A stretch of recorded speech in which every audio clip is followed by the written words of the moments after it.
Olá pessoal, eu sou o Marcelo Apson e sejam bem-vindos ao canal literário.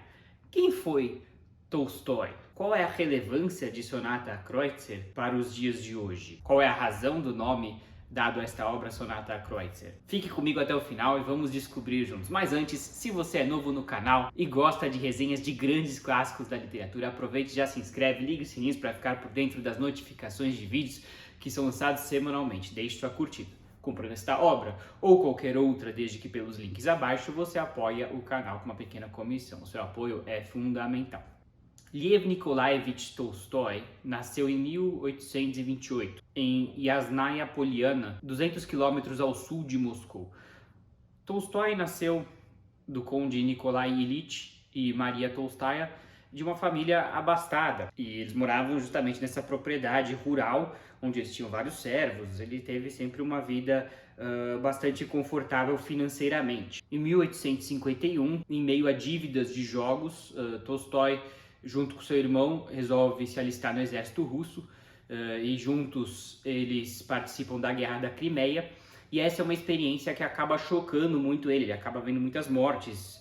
Ele acaba, inclusive, viajando para Paris também, posteriormente, vendo a execução pública de uma pessoa. Tudo isso acaba transformando muito o autor, e quem pesquisou um pouquinho da vida dele viu que ele acabou, de certa maneira, se tornando uma pessoa um tanto excêntrica, talvez para não dizer que enlouqueceu.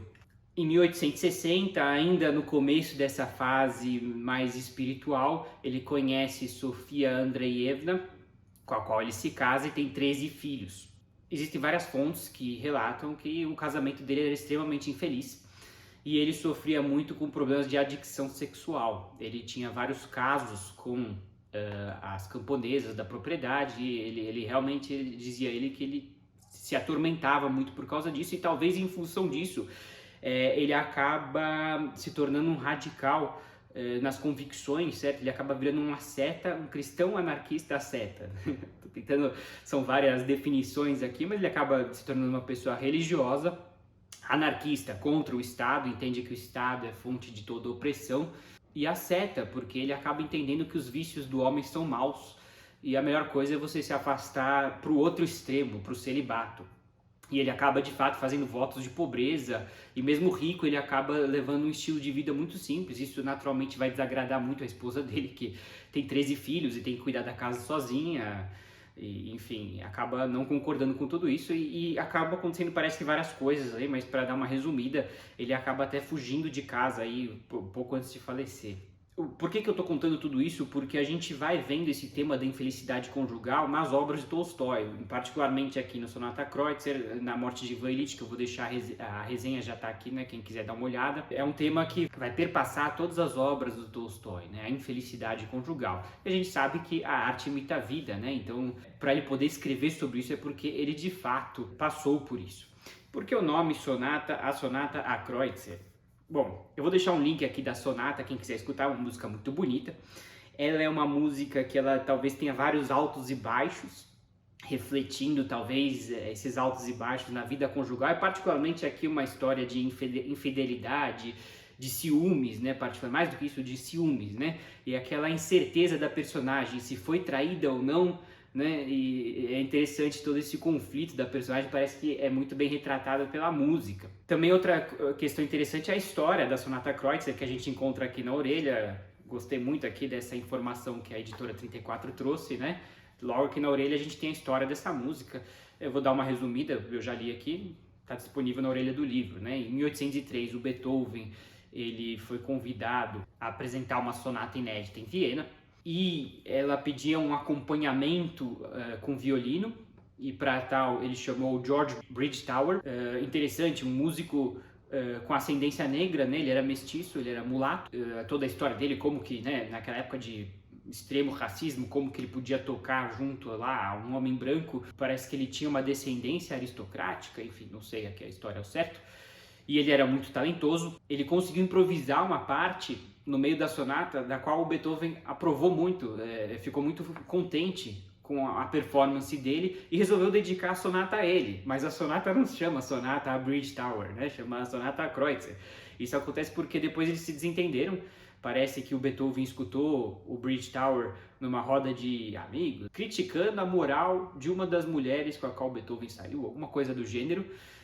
Houve um desafeto aí e num acesso de fúria aí o Beethoven acabou riscando o nome do colega na partitura e dedicando a outro músico, Rodolphe Kreutzer, do qual talvez nunca não tinha, era um grande músico da época, mas parece que não chegou a tocar essa sonata e era uma sonata difícil. Talvez a questão aqui é que tem toda essa história de ciúmes ou de intriga, né? E parece que a própria história da música reflete aqui o enredo da narrativa. Então, sem mais delongas, vamos entender aqui do que trata essa obra fascinante.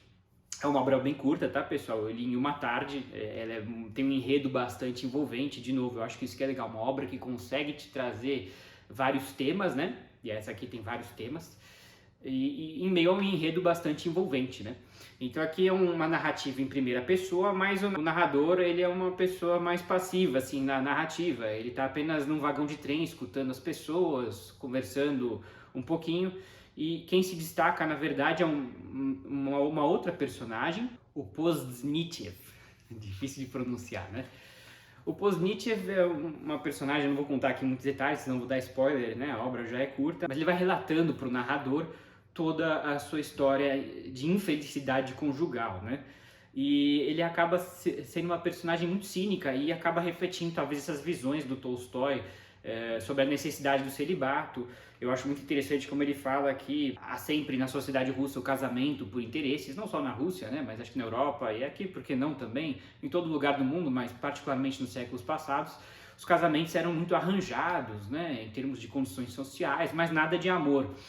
E não apenas isso, mas os pretendentes homens eram apresentados para as mulheres como, né, o conde e tal, né, o fulano de tal, né, daquela... Quando na verdade era um libertino, né? Todos eles frequentavam, como ele diz aqui, as casas de tolerância, né? As casas de prazer, não conhecia esse termo tolerância, mas enfim. E todos eram muito libertinos, mas se colocavam em uma figura casta, né? Talvez os prospectos sogros até sabendo, mas não se incomodando em dar a filha deles para um homem selvagem ali, desde que fosse ali de uma alta camada das sociedades. Por isso esse Poznitiev, ele acaba pregando o celibato. Ele diz que o homem é um ser absolutamente libertino e que isso é um pecado e que isso é a causa de todo o mal, né? Ele faz o ponto aqui da sífilis, interessante, né? Uma doença prevalente da época, não se tinha aí métodos contraceptivos, métodos para se prevenir, certo? Essas doenças sexualmente transmissíveis, então a sífilis era uma doença grave, altamente transmissível pelas relações sexuais. E ele diz que os médicos estão sempre tentando controlar a doença, mas não a causa, né? Ou seja, a libertinagem. Aí é um ponto, mas é um tanto cínico, né? Porque o homem tem, bem ou mal, os seus instintos e não dá para você pregar a castidade e pensar que o mundo inteiro então vai ser celibato. E o próprio Tolstói, aqui talvez ele está, né, mostrando aí o seu conflito interno, né? Por um lado ele tem esse instinto muito forte, por outro ele talvez busca coibi-lo completamente pelo celibato e não consegue, na verdade. Então fica sendo um ponto um tanto cínico, ainda mais conhecendo a história desse Poznitiev, como que ele tratava a mulher e tudo mais. Interessante aqui mencionar um outro ponto que é puramente autobiográfico desse Poznitiev, né, relatando sobre sua mulher, mas que isso de fato aconteceu com Tolstói e sua mulher. Lembro-me que, sendo já seu noivo, mostrei-lhe o meu diário, pelo qual ela podia vir a conhecer um pouco do meu passado, principalmente no que se referia à minha última ligação, da qual ela poderia ser informada por outras pessoas e sobre a qual, por isso mesmo, eu sentia necessidade de falar-lhe. Lembro-me do seu horror, do seu desespero e perplexidade, quando ela o soube e compreendeu. Vi que ela então quis me abandonar, e por que não o fez? O Tolstói, de fato, entregou um diário de suas últimas relações com as suas mulheres passadas, parece na véspera do noivado com a sua mulher. Esse é um episódio que, de fato, aconteceu. Então, aqui, vou ler mais um trecho interessante também, que vai mostrar um pouco, eu acho muito interessante como que o Tolstói entra a fundo nessa questão conjugal, né, da infelicidade conjugal e suas consequências derradeiras. Quando a sós, estávamos quase condenados ao silêncio ou a conversas que, estou certo, os animais podem ter entre si. Que horas são? Está na hora de dormir. O que há para o jantar? Aonde vamos? O que escreve o jornal? Chamar o médico. Masha, diminutivo de Maria, né? Está com dor de garganta. Bastava sair à distância de um fio de cabelo deste círculo de conversas estreitado até o impossível para que explodisse a irritação. Surgiam choques e expressões de ódio por causa do café, da toalha de mesa, do fiacre, de uma jogada no ishi, tudo assuntos que não podiam ter nenhuma importância, quer para um, quer para o outro. Quer dizer, é interessante, né? Quando o casal se odeia aqui, segundo ele, até o motivo mais mundano vai ser um motivo de briga. De novo, ele deve estar trazendo suas experiências autobiográficas, como ele fala com tanta propriedade desses assuntos, né? Sabe que ele não tinha uma vida feliz. Mas aqui, de novo, quer dizer, também vai ser uma história onde a música também vai ter um papel fundamental, né, em suscitar as emoções das personagens e talvez em levar às consequências derradeiras, que eu obviamente não vou entrar aqui, senão um baita de um spoiler, aí ninguém mais precisa nem comprar o livro, né.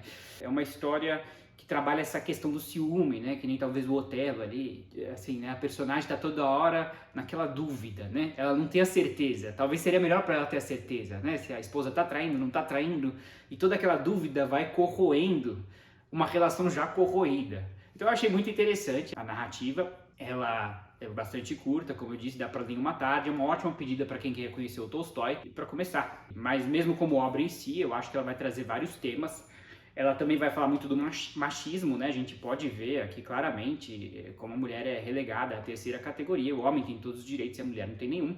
Ainda o narrador argumenta que sim, a mulher tem um domínio sobre o homem com a sua beleza, mas aí talvez é uma perspectiva enviesada, quer dizer, é verdade, é claro, a mulher tem esse poder talvez sobre o homem, mas aqui ele tem uma perspectiva enviesada de alguém que tem essa adicção, né? Mas é uma obra que vai trazer aqui vários temas, como eu disse, né? Da infelicidade conjugal, da música, da traição, do ciúme, várias questões. Tem uma passagem particularmente aqui que tem um cunho antissemita, mas eu diria que é um antissemitismo assim daquele do estereótipo, né? Eu estava lendo sobre essa obra, parece que ela foi lançada próxima aí ao lançamento dos Protocolos de Sião, para quem não sabe, um monte de calúnias sobre os judeus, né? Dizendo que eles querem dominar o mundo, né? Eles são responsáveis por controlar tudo. É aquele velho estereótipo do judeu riquíssimo, que quer explorar tudo e todo. Infelizmente, até contando aqui um pouco da minha experiência pessoal, eu já vi muita gente perguntando por que todo judeu é rico, por que isso, por que aquilo. Eu falo, gente, nem todo judeu é rico, a maioria, na verdade, não é rica, entendeu? Uma minoria a pessoa pensa no Rothschild, pensa aí no Zuckerberg, sei lá, entendeu? Mas também tem não-judeus riquíssimos também, ninguém fala todo não-judeu é rico, seria algo absurdo. Aqui na verdade, assim, eu expliquei, inclusive para um motorista de aplicativo que me perguntou, eu falei que na verdade você talvez não vai ver um judeu na rua, porque nós temos muitas organizações de amparo, né? Que não deixam a pessoa chegar nessa situação, mas você tem judeus que dependem inteiramente dessas organizações para sua subsistência, para comida, para bebida, para moradia, para tudo.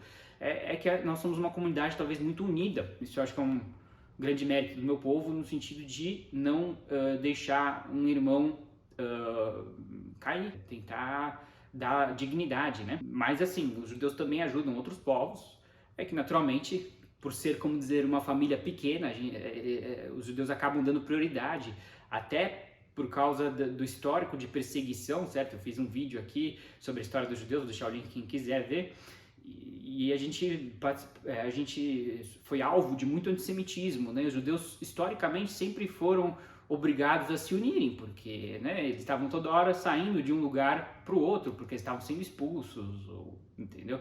Então, assim, os judeus historicamente sempre se ajudaram, isso se perpetua até hoje, talvez por isso é difícil, não vou dizer que também não exista, mas é difícil encontrar um judeu na rua, porque ele sempre vai estar sendo amparado por uma das organizações. A caridade faz parte, né, é um dos mandamentos da Torá, e ela é praticada por vários judeus, mesmo os não observantes, assim, os não ortodoxos. Mas assim, de novo, os clássicos estão cheios de referências aos judeus, como eu disse, tem muito preconceito, não é por isso que eu vou deixar de ler os clássicos, eu entendo, quer dizer, obviamente eu não concordo com o que muitos dos clássicos dizem sobre os judeus, já vi vários aqui, Dostoiévski, o Tolstói, rico como um judeu, já vi vários estereótipos negativos, pejorativos, mas é aquele antissemitismo talvez da ignorância, né, de talvez nunca ter sentado na frente de um judeu e ter conversado com ele. Mas enfim, eu me prolongo aqui. Se você gostou, não esqueça de deixar seu like na resenha, comente aqui embaixo o que você achou da resenha. e adquira a obra ou qualquer outra pelos links abaixo e apoie o canal com uma pequena comissão. Obrigado pela audiência.